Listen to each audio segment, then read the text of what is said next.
اللهم صل على سيدنا محمد يا رب صل وسلم دائما ابدا على حبيبك.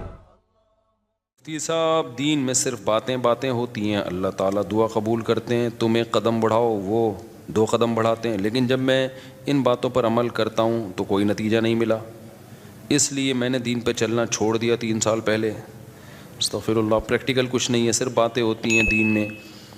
ہاں حالانکہ میں تو دین پر چلنا چاہتا ہوں اور سچی توبہ بھی کی ایک بار پر کچھ حاصل نہیں ہوا.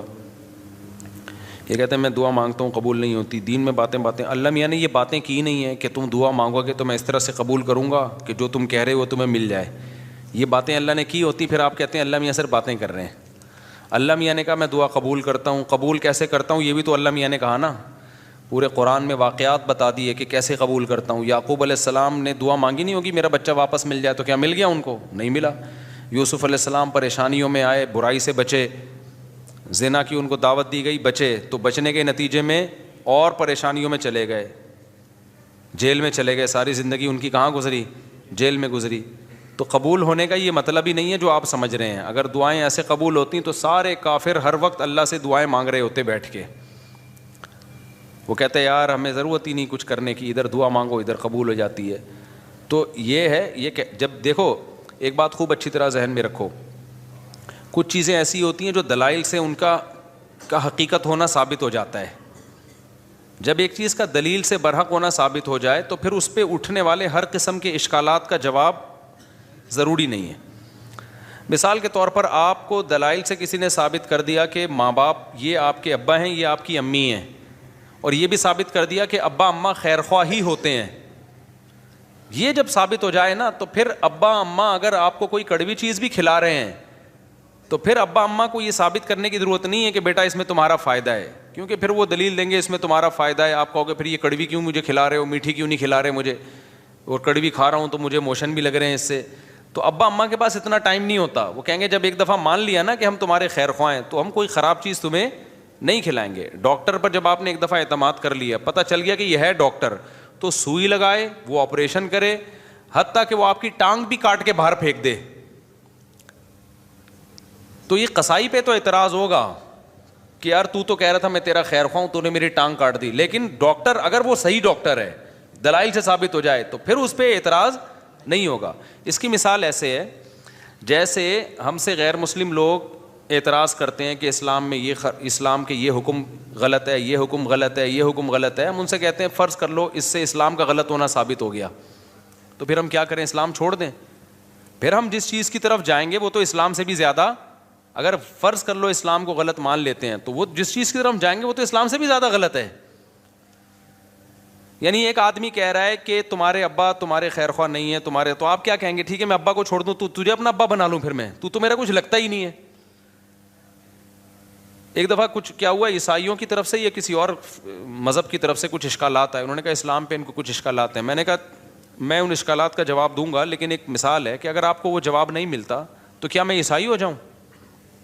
کیا عیسائیت پر اشکالات نہیں ہے کیا؟ تو یہ دنیا میں ہو نہیں سکتا کہ ہر چیز 100% ہر چیز آپ کی سمجھ میں آ جائے. جب کچھ بیسک چیزیں جب سمجھ میں آ جاتی ہیں تو پھر آگے ہتھیار ڈالنے پڑتے ہیں آپ کو کہ بھئی آگے وہ سمجھ میں آئے نہ آئے, آپ نے یہ ماننا پڑتا ہے کہ جو چیز سمجھ میں آ جائے ٹھیک ہے, نہیں آئے تو بھئی میرا علم کیا ہے؟ ناقص ہے. پہلی بات یہ کہ یہ جو انہوں نے لکھا کہ اللہ تعالیٰ نے اسلام نے کچھ باتیں کی ہیں, دعائیں قبول ہوتی ہیں, قدم بڑھاؤ اللہ تمہارا ساتھ دیں گے, اور اللہ تمہیں جو ہے نا تم 2 قدم بڑھاؤ گے اللہ 4 قدم بڑھائے گا. تو اگر اس سے غلط ہونا ثابت ہو گیا تو یہ کیا مطلب؟ اللہ ہے نہیں کیا؟ یہ کائنات خود بخود بنی ہے, یہ ثابت ہونا چاہتا ہے اس سے. دوسرا اللہ ہے تو کیا مطلب؟ وہ جھوٹ بولتا ہے معاذ اللہ, اس نے یہ غلط باتیں کی ہوئی ہیں. ظاہر ہے یہ بھی نہیں ہو سکتا, اللہ کیوں غلط باتیں کرے گا؟ یا اسلام کا غلط ہونا ثابت ہو جائے گا تو پھر کون صحیح ہے؟ کیا ایتھیسٹ لوگ صحیح ہیں جو جن کے پاس کوئی صحیح اور غلط کا کرائٹیریا ہی نہیں ہے, معیار ہی نہیں ہے ان کے پاس؟ تو پھر تو یہ انسان اور گدھے گھوڑوں میں کوئی فرق رہے گا نہیں. پھر تو یہ کائنات یہی آئے گا جو ایتھیسٹ کہتے ہیں خود بخود بنی ہے. تو وہ آپ یعنی ایک اشکال سے نکل کے بھاگیں گے اور اس کے بڑے اشکالات کے جال میں آپ پھنس جائیں گے. تبھی یہ جو ایتھیسٹ لوگ ہیں نا جو کہتے ہیں کہ ان کی سمجھ میں یہ نہیں آتا کہ یہ کائنات تو خود سے بن نہیں سکتی, تو اللہ خود سے کیسے بن گیا. یہ بڑا اشکال دہرایا جاتا ہے. ہم ان سے کہتے ہیں کہ آپ کو یہ سمجھ میں نہیں آ رہا کہ اللہ ہمیشہ سے کیسے ہے, اور اس کی بیس پہ آپ اللہ کا انکار کر کے اس کائنات کو ہمیشہ سے مان رہے ہو. یہ سمجھ میں آ رہا ہے آپ کے کہ یہ ہمیشہ سے ہے, حالانکہ یہ زیادہ بڑا اعتراض ہے. یہ تو مادی چیز ہے, اس میں تو چینجر کے بغیر چینجنگ نہیں ہو سکتی, تو کریٹر کے بغیر یہ کریٹ کیسے ہو گئی. تو جب بھی کوئی اسلام پہ اعتراض کر رہا ہوتا ہے نا, ایک اعتراض کر کے وہ اس سے بڑے اعتراض کے جال میں پھنس رہا ہوتا ہے, تو آپ کو اپنی عقل کے گھوڑے وہاں روکنے پڑتے ہیں. آپ کہتے ہو یار کچھ چیزیں ایسی ہیں جو جہاں عقل ہماری رسائی کرتی ہے, اور کچھ چیزیں ایسی ہیں وہاں ہمیں ہتھیار ڈالنے پڑتے ہیں. تو یہ نہیں ہو سکتا کہ کائنات خود سے بنی ہے, یہ بھی نہیں ہو سکتا کہ جس نے بنایا ہے اس نے انسانوں کو آزاد چھوڑ دیا ہو, کوئی ہدایت نہ دی ہو, اور یہ بھی نہیں ہو سکتا کہ وہ ہدایت اسلام کے علاوہ کوئی اور ہو, کیونکہ وہ قانون ہمیں ہدایت اسلام میں ہی ملتی ہیں, اس کے علاوہ کہیں اور نہیں ملتی. اب اگر اسلام ایک بات کہہ رہا ہے تو اس کا ظاہر آپ کی سمجھ میں نہیں آ رہا, تو بھائی پھر آپ دوسری آیتیں اور دوسری احادیث اور قرآن کی دوسری آیتیں ملا کے دیکھو گے تو آپ کو اس کا مطلب سمجھ میں آئے گا. اللہ نے یہ باتیں کی ہی نہیں ہے. جو کہہ رہے ہیں نا اسلام تو باتیں کرتا ہے, عملی طور پر تو کچھ نظر نہیں آتا. یہ بہت سے لوگوں کو اشکال ہوتا ہے, کتنی زیادہ تر عاشقوں کے ساتھ ایسا ہوتا ہے. ایک عاشقہ تھی, ڈاکٹر پہ عاشق ہو گئی تھی. یہ 10 سال پرانی بات ہے, اب سمجھ میں نہیں آئے گا کس کی بات ہو رہی ہے. اس نے مجھے بتایا, میں اللہ سے دعائیں مانگ مانگ کے تھک گئی. وہ ہاؤس جاب میں اس کے ساتھ جاب کرتا تھا نا, وہ لڑکا بھی ڈاکٹر بنا تھا, یہ بھی ڈاکٹر بننی تھی. مجھے اس سے عشق ہو گیا, میں دعائیں مانگ مانگ کے تھک گئی, اللہ دے ہی نہیں رہا. تو کہاں ہیں وہ دعائیں, کہاں ہیں وہ سب چیزیں جو اللہ نے وعدے کی ہیں. تو کچھ بھی نہیں ہے, ایسی ہی باتیں ہیں. کچھ لوگ کیا کرتے ہیں, ہمارے محلے میں ایک صاحب بیمار ہو گئے, تو ان کو کسی نے بتایا کہ یہ وظیفہ پڑھو, قرآن کی یہ آیتیں پڑھو, ٹھیک ہو جائیں گے تمہارے ابا. وہ سارا دن پڑھتے تھے, آیت کریمہ بھی پڑھی, وہ پھر ابا کا پھر بھی انتقال ہو گیا. اور انتقال بھی ایسے ہوا کہ ڈاکٹروں نے کہا تھا کہ احتیاطاً آپریشن کروا لیں آپ. ویسے وہ ٹھیک ٹھاک تھے, احتیاطاً آپریشن کے چکر میں گئے اور نکلے ہی نہیں آپریشن تھیٹر سے ہی. ان کی ڈیڈ باڈی ہے, اچھے بھلے ہنستے کھیلتے گئے تھے, وہ آپریشن ہی ناکام ہو گیا. تو انہوں نے کہا ہم نے تو اتنے وظیفے پڑھے. تو بھائی اللہ میاں نے اگر یہ کہا ہوتا نا کہ میں دعا اس طرح سے قبول کروں گا کہ جس کو ٹھیک ہونے کی دعا مانگو گے ٹھیک ہو جاؤ گا, تو پھر لوگ مرتے کیا. پھر تو انسان کی عمریں سب کی 90 سال لازمی عمر ہوتی, کیونکہ کون بوڑھا نہیں ہے جس کے لیے, کون بیمار نہیں ہے جس کے لیے پیچھے دعائیں نہیں مانگی جاتی. دعا کا مطلب ہمیں یہ بتایا گیا ہے کہ تم نے اپنا کیس فائل کر دیا اللہ کے دفتر میں, اپنی ذمہ داری تمہاری ہو گئی ہے پوری. بڑا آفیسر بیٹھا ہوتا ہے نا, تو آپ جاتے ہیں اس سے کوئی ریکویسٹ کرتے ہیں, کہتے ہیں بھائی یہ پروسیس ہے, اس کو فالو کرو, اور اپنی فائل یہاں ویزے کے لیے آپ نے اپلائی کر دیا نا, ٹھیک ہے, آپ کی ذمہ داری کیا ہو گئی, پوری ہوگی. آپ کو انٹرویو کے لیے بلایا جائے گا, ہم نے ویزا دینا ہوگا دیں گے, نہیں دینا ہوگا نہیں دیں گے. تو ہم نے اپنی ذمہ داری پوری کر لی ہے. باقی اللہ کا کام ہے, وہ اس طرح سے دعا قبول کرتا ہے یا اس طرح سے دعا قبول نہیں کرتا. لیکن اس نے کہا میں قبول کرتا ہوں, کیا مطلب, پھر اس نے قبول کرنے کا مطلب ہمیں بتایا ہے. بعض دفعہ میں وہی چیز تمہیں پکڑا دوں گا جو تم چاہ رہے ہو, بعض دفعہ اس کا کوئی آلٹرنیٹ میں تمہیں دے دوں گا, بعض دفعہ کوئی مصیبت آنے والی ہوگی وہ مصیبت میں تم سے ٹال دوں گا. کچھ بھی نہیں, آخری درجہ حدیث میں آتا ہے اس کے بدلے میں اجر دے دوں گا جو آخرت میں ملے گا تمہیں. اب جس کو آخرت پر ایمان ہوگا وہ مان لے گا, جس کو نہیں ہوگا تو اللہ کہتے ہیں جاؤ نہ مانو. پھر تو بدماشی تھوڑی ہے اللہ کے سامنے کسی کی. کوئی کہتا ہے یار آخرت میں کیوں, مجھے دنیا میں چاہیے. اللہ کہتے ہیں تم آخرت کو نہیں مانتے تو جاؤ تم. تو یہ اللہ میں باتیں یہ والی کی ہیں جو میں آپ کو بتا رہا ہوں. ان باتوں میں اللہ پورا نہ اتر رہا ہو تو پھر آپ بات کرو.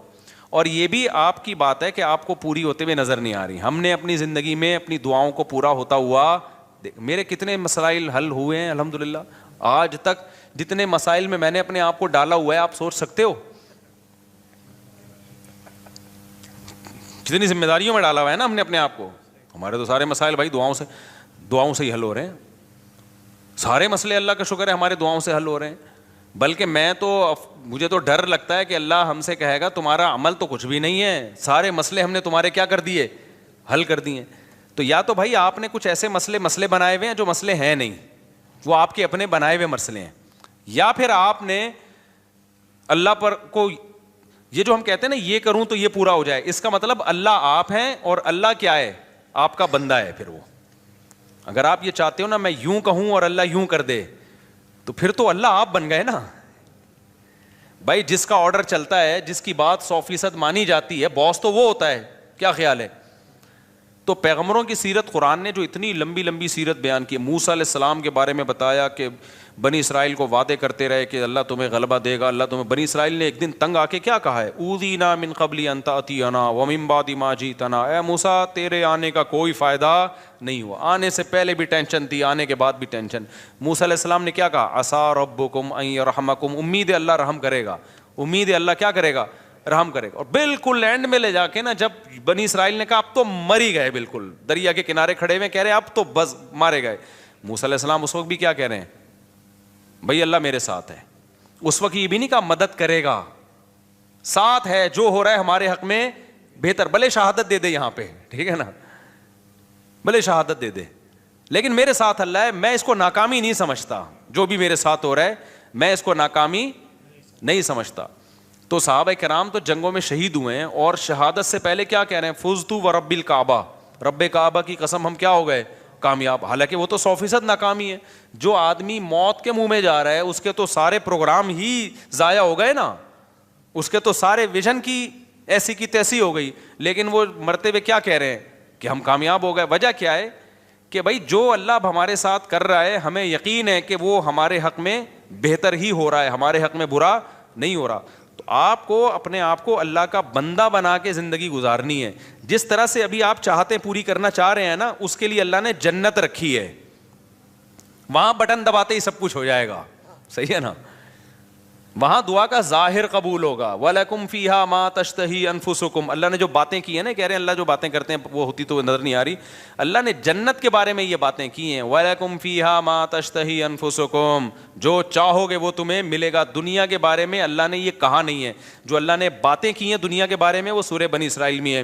اللہ تعالیٰ فرماتے ہیں کہ من کان یرید العاجلۃ عجلنا لہ فیہا ما نشاء لمن نرید، یہ اللہ کے الفاظ ہیں سورہ بنی، یہ باتیں کی اللہ نے کہ جو دنیا میں نعمتیں چاہتا ہے نا، مجھے یہاں میری شادی ہو جائے، یہ والی جاب مجھے مل جائے، یہ کام میرا ہو جائے، یہ فلانا کام میرا ہو جائے، یہ ساری جو چاہتے ہیں یہ دنیا کی چاہتے ہیں نا، اللہ کہتے ہیں کہ جو شخص من کان یرید العاجلۃ، جو دنیا کی زندگی چاہتا ہے، عجلنا لہ فیہا ما نشاء، تو ہم اس کو اتنا دیں گے جتنا ہم چاہیں گے، اس کے مطالبے پر نہیں دیں گے ہم اس کو کہ جتنا یہ مانگ رہا ہے یا جتنا یہ اسٹرگل کر رہا ہے، نہ، بہت سو کی اسٹرگل کی ایسی کی تیسی ہو جائے گی۔ بہت سو آپ نے دیکھا ہوگا نا، 7 کامیاب لوگوں کی 7 عادتیں، وہ جو کتابوں میں لکھا ہوتا ہے، تو وہ 7 سے 14 عادتیں ہوتی ہیں بعض لوگوں میں، پھر بھی ناکام ہو جاتے ہیں۔ انہوں نے صرف کامیاب لوگوں کی کتابوں میں لکھا ہوا ہوتا ہے کہ جو دنیا کے بڑے بڑے کامیاب لوگ ہیں ان میں یہ خصلتیں پائی جاتی تھیں، آپ نے کیا کیا، وہ خصلتیں اپنے اندر پیدا کر لیں، پھر بھی ناکام ہی ہو گئے آپ۔ تو اس پہ بھی کتابیں آنی چاہیے کہ 7 کامیاب لوگوں کی علامتیں جو 25 ناکام لوگوں میں پائی گئی ہیں۔ تو اللہ میاں نے جو باتیں کی ہیں، جو یہ کہہ رہے ہیں اللہ میاں صرف باتیں ہی کرتے ہیں، پورے تو ہو نہیں رہے، تو اللہ میاں نے جو باتیں کی ہیں دنیا کے بارے میں، جو اللہ میاں نے باتیں کی ہیں، من کان یرید العاجلۃ، اللہ کہتے ہیں جو دنیا کی نعمتیں چاہے گا، عجلنا لہ فیہا ما نشاء، ہم اس کو دنیا میں دے دیں گے جتنا ہم چاہیں گے، جتنا یہ مانگ رہا ہے، جتنا یہ چاہ رہا ہے۔ اگر ایسا ہوتا تو زرداری 5 سال کے لیے صدر بنتا، پھر اگلے 5 سال کے لیے پھر دوبارہ زرداری صاحب نے بن جانا تھا، اگلے سال کے لیے بھی سارے ہی بن رہے ہوتے صدر، اور سسٹم نہ چلتا جو ابھی ہماری کنٹری میں کیا چل رہا ہے، سسٹم چل رہا ہے۔ دوسرا اللہ فرماتے ہیں لمن نریدو، فرمائے یہ تھوڑا بھی اس کو ملے گا جس کو ہم چاہیں گے، جتنا ہم چاہیں گے، جس کو ہم چاہیں گے، یہ ہے یہاں پہ دنیا کی بات۔ آخرت کی اللہ فرماتے ہیں ومن اراد الآخرۃ وسعى لها سعيها وهو مؤمن فاولئک کان سعیهم مشکورا، جو آخرت چاہے گا اور اس کی قواعد پورے کرے گا، ان کو ان کی محنت سے یقینی بھی ملے گا اور زیادہ بھی ملے گا۔ اب ان کا اگلا سوال دین کے بارے میں کہ میں تو توبہ کرتا ہوں تو توبہ پہ بھی قائم نہیں رہتا، تو اللہ تو وہاں بھی مدد، بھائی یہ کہہ رہے ہیں میں گناہ سے توبہ کرتا ہوں پھر توبہ ٹوٹ جاتی ہے، تو اللہ تو مدد کرے نا، میں جب توبہ کروں تو قائم رکھنے کی توفیق دے مجھے۔ پھر یہ بہت سے لوگوں کے ساتھ ہوتا ہے یہ، بھائی آپ جو توبہ کر رہے ہو نا، توبہ ٹوٹ رہی ہے تو اللہ نہیں توبہ توڑ رہا، آپ نے خود گناہ کر کر کے اپنے آپ کو گناہ کا عادی بنا دیا ہے، لت پڑ گئی ہے آپ کو۔ اور جو بار بار گناہ سے توبہ ٹوٹتی ہے نا، یہ انہی کی ٹوٹتی ہے جو پہلی دفعہ جو گناہ کرتے ہیں وہ توبہ پہ قائم بھی رہتے ہیں، 25-26 دفعہ طبیعت سے گناہ کرنے کے بعد پھر توبہ کرتے ہیں، پھر کہتے ہیں توبہ ہماری کیا ہو جاتی ہے۔ جب آپ نے سٹے کا عادی بنا دیا اپنے آپ کو تو پھر تو آپ کا دل للچائے گا نا، تو یہ الزام اللہ کو کیوں دے رہے ہو؟ یہ تو آپ کا جرم ہے, خود اپنے آپ کو عادی بنائے. تو جتنا گناہ کرنے میں مزے اڑائے ہیں, اب چھوڑنے میں اسٹرگل بھی اتنی ہی کرنی پڑے گی. ایک بات. دوسری بات یہ کہ آپ گناہ سے توبہ صحیح طرح سے کر نہیں رہے. بعض دفعہ گناہ سے توبہ کرتے ہیں, اس کے جو گناہ کے قریب لے جانے والی چیزیں ہوتی ہیں نا, وہ نہیں چھوڑ رہے ہوتے, وہ نہیں چھوڑ رہے ہوتے. اب کسی کو عادت پڑ گئی ہے فحش فلمیں دیکھنے کی, تو بھائی بند کمرے میں کمپیوٹر کیوں رکھ رہے ہو آپ اپنے آپ کو بزی کیوں نہیں کر رہے, آپ شادی کیوں نہیں کر رہے؟ اور اگر شادی کے بعد بھی عادت چھوٹ نہیں رہی ہے آپ کی, تو آپ اپنے اوپر سزا کیوں متعین نہیں کر رہے؟ آپ گناہ کرتے ہو تو سزا تو دو نا اپنے آپ کو, ایسے ہی کیوں چھوڑ رہے ہو آپ اپنے آپ کو؟ آپ کا بچہ ایک دفعہ غلطی کرے گا, 2 دفعہ, پھر تیسری دفعہ میں آپ کیا دو گے؟ سزا دو گے نا آپ اس کو. فوج میں ایک غلطی ہوگی, فوجی دوسری غلطی کرے گا, پھر کورٹ مارشل ہوگا اس کا. دنیا میں کہیں بھی وداؤٹ پنشمنٹ جو ہے کہیں بھی سسٹم نہیں چلتا. سسٹم تو چل سکتا ہے, سسٹم نہیں چلتا. تو آپ گناہ کو چھوڑنے کی پراپر کوشش کرو. بڑے بڑے لوگ, 100 آدمیوں کے قاتل نے پکی ڈھکی توبہ کر لی تھی, جس کو قتل کی عادت پڑ گئی تھی. بڑے بڑے لوگ ولی اللہ گزرے, سارے ہم پیدائشی ولی اللہ تھوڑی تھے. تو خاندانی طریقے سے گناہ سے توبہ کی کوشش کرو. اس کا فائدہ کیا ہوگا؟ ایک دم نہیں چھوٹے گا تو آہستہ آہستہ چھوٹ جائے گا. اور دوسری بات یہ کہ جو اللہ کہہ رہا ہے کہ میں تمہارا ہاتھ تھاموں گا, اس نے تھامنے کا مطلب کیا بتایا ہے؟ اس نے کہا توبہ کر لو نا, معاف کر دوں گا. اس سے بڑا آپشن اور کیا ہے؟ بھلے دوبارہ ہو جائے, صحیح ہے نا, دوبارہ ہونے سے پرانی توبہ کینسل نہیں ہوگی. اور کیا چاہیے بھائی؟ ایک گناہ آپ سے ہو گیا, آپ نے گڑ گڑا کے توبہ کی, توبہ کرتے ہوئے نیت تو آئندہ دوبارہ نہیں کروں گا, پھر اسباب بھی اختیار کیے کہ نہ ہو, غلطی سے ہو گیا, تو فوراً تھوڑی اللہ جہنم میں ڈال رہا ہے آپ کو پھر توبہ کا موقع دے رہا ہے. آپ توبہ کرو. تو آپ مایوس کیوں ہو رہے ہو؟ ہمارے ایک دوست تھا, بہت گناہوں میں ملوث ہو گیا تھا, تو میں نے اس کو کہا توبہ کرو. ایک بزرگ کے پاس لے گیا, اس نے توبہ کی, دوبارہ اس سے غلطی ہو گئی. مجھے کہتا ہے یار پھر توبہ کی, پھر میں لے گیا, میں نے کہا بھائی بیٹھا کر یہاں اللہ والوں کے پاس, پھر وہ پھر دوستوں میں بیٹھنا جو, پھر توبہ غلطی ہو گئی, پھر میں لے گیا, ایک بزرگ تھے ان کے پاس لے گیا, یار ادھر بیٹھا کر اللہ اللہ کچھ سنا کر. کہہ رہا ہے یار اب تو مجھے اب توبہ کرتے ہوئے شرم آ رہی ہے, اللہ میں بھی بولے گا گناہ کرتا ہے پھر توبہ کر رہا ہے. تو میں نے کہا کمبخت, شرم توبہ توڑتے ہوئے آنی چاہیے, کرتے ہوئے نہیں آنی چاہیے. توبہ توڑتے ہوئے شرم آنی چاہیے کہ کتنی گڑ گڑا کے اللہ سے توبہ کی تھی, اب نہیں کروں گا. بے شرم بن کے دوبارہ کیا کر رہا ہے؟ جو شرم ادھر آنی چاہیے تھی وہاں آ نہیں رہی, جہاں نہیں آنی چاہیے وہاں آ رہی ہے شرم. تو اللہ میاں کے سامنے یہ آزار قیامت کے دن نہیں چلیں گے. تو اس لیے بھائی بار بار ہو رہا ہے, بار بار توبہ کرو. اللہ میاں نے آپشن رکھا ہوا ہے, تبھی یقینی جہنمی کسی گناہگار کو نہیں کہا جا سکتا. این ممکن ہے آپ کی اس اسٹرگل کی بیس پہ اللہ کہے چل بھائی کوشش میں لگا ہوا تھا, تو بھائی آپ اسٹرگل میں لگے رہو, مایوسی کی باتیں مت کرو. ہم اللہ کے بندے ہیں, غلام ہیں, ہم اس زمین کے باپ نہیں ہیں. مغفرت کے دروازے کس کے ہاتھ میں ہیں؟ تو جھکے رہو گے اللہ کے سامنے, لگے رہو گے. ہو سکتا ہے اللہ ویسی کسی فرشتے کو بولے اس کو ٹھڈا مار کے جنت میں بھیج کے, تو جنت میں جانے والا بنتا نہیں تھا بنتا نہیں تھا, چل جا یار کیا کرے, کوشش میں لگا ہوا تھا, چل جا جنت. بعض دفعہ ایسے ہوتا ہے نا کہ کوئی چپک جاتا ہے آپ سے, کوئی بھکاری, آپ کو پتہ ہے یہ مستحق نہیں ہے, لیکن جان چھڑانے کے لیے آپ کہتے ہیں ایک لات مار کے اس کو 50 روپے دفع ہو یہاں سے, یہ پکڑ پیسے جا. تو ہو سکتا ہے اللہ کی رحمت جوش میں آئے, اللہ کہ توبہ کرتا تو رہتا تھا نا, گناہ پہ ڈٹ تو نہیں گیا تھا نا, اس کو ندامت تو تھی, روتا تو تھا. تو اللہ میاں ہو سکتا ہے کوئی فرشتے سے کہیں اس کو بنتا نہیں ہے اس کا جنت میں جانا, لیکن اس بغیرت کو بولو دفع ہو جنت میں, شاید اللہ کر دے. لیکن اگر یہ اسٹائل ہے نا, جو یہ والا اسٹائل ہے کہ اللہ میاں باتیں کرتے ہیں پوری کرتے نہیں ہیں, میں تو توبہ کی کوشش کر رہا ہوں, ہوتا کچھ بھی نہیں ہے, پھر تو مایوسی ہے. اللہ کے سامنے جو اکڑ گیا تو اللہ کا, شیطان اکڑا ہے یار, اتنا پرانا تعلقات اس کے اللہ سے, وہ اکڑا ہی تو تھا, تو اللہ کا کیا بگاڑ لیا اس نے.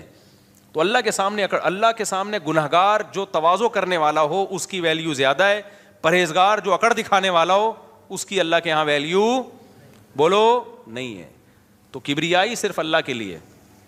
تو اللہ کا کچھ نہیں بگاڑو گے ایسے اشکالات کر کے. ایک دفعہ حکیم الامہ مولانا تھانوی رحمۃ اللہ کے پاس ایک پروفیسر آیا, کہتے ہیں مجھے اسلام پہ کچھ اشکالات ہیں. انہوں نے جواب دیے, اس کے اشکال دور ہو گئے. پھر آیا یار مجھے کچھ مزید اشکالات بھی ہیں, انہوں نے وہ بھی جواب دے دیے. پھر آیا, اس کو پھر پتہ چل گیا کہ اس کو اشکالات کی بیماری ہے, اس کو اشکالات نہیں ہے, اس کو ویسی کوئی مسئلہ ہے. تو پھر اس نے آیا کہنے لگا اصل میں یہ ایکچولی اشکال ہے. مولانا تھانوی رحمۃ اللہ رحمہ اللہ نے پھر اس کو سمجھایا. پھر 4-5 دفعہ آئے, انہوں نے بولا تیرے جیسے لوگوں کی اسلام کو بالکل ضرورت تھی, تو مرتد ہو جا, دفع ہو جائے یہاں سے. وہ ٹھیک ہو گیا.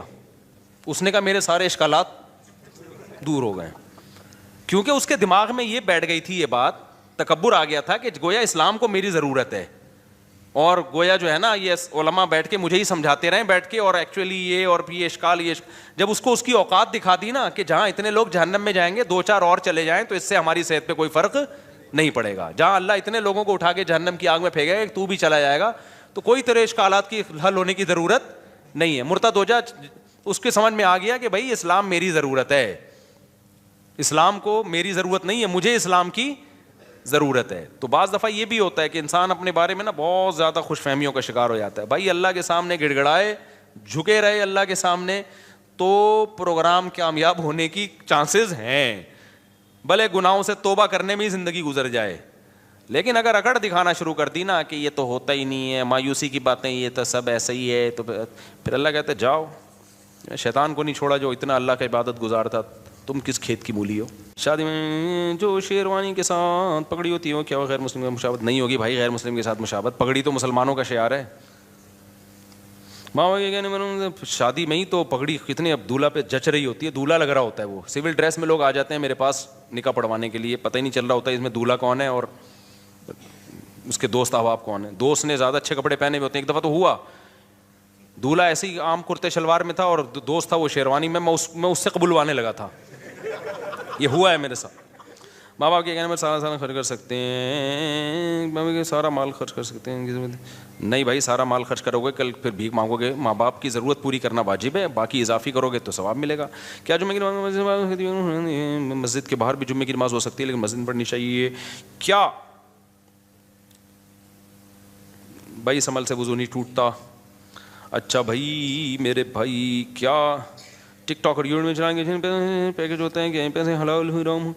بھائی یوٹیوب پہ یا ٹک ٹاک پہ جو پیسے ملتے ہیں ایڈورٹائزمنٹ کے ملتے ہیں, تو اگر حرام چیز کا ایڈورٹائز ہے, شراب کا, سود کا, بینک کا, سودی بینک کو پروموٹ کیا جا رہا ہے, کسی فلم کا ایڈ چلایا جائے, تو پھر اس ایڈ کی آمدن کیا ہے؟ حرام ہے. اور اگر حلال چیز کی کا ایڈورٹائز ہے تو اصل آمدن حلال ہے, لیکن چونکہ اس میں کچھ غلط چیزیں بھی شامل ہو جاتی ہیں اس لیے کہا جاتا ہے کہ اصل آمدن حلال ہے, اس میں جو حرام شامل ہو رہا ہے تو آپ ایک اندازے سے کچھ رقم, کچھ کہتے ہیں 5%, کچھ کہتے ہیں 10%, کچھ کہتے ہیں 2.5% بھی ہے, تو اس کا ایک کوئی یقینی معیار نہیں ہے, تو احتیاطاً 5% صدقہ کر دو اس میں سے. اچھا میرے بھائی, جمعے کے خطبے سے پہلے جو رکعت پڑھتے ہیں نیت ہوتی, سنت کی نیت ہوگی میرے بھائی, جلدی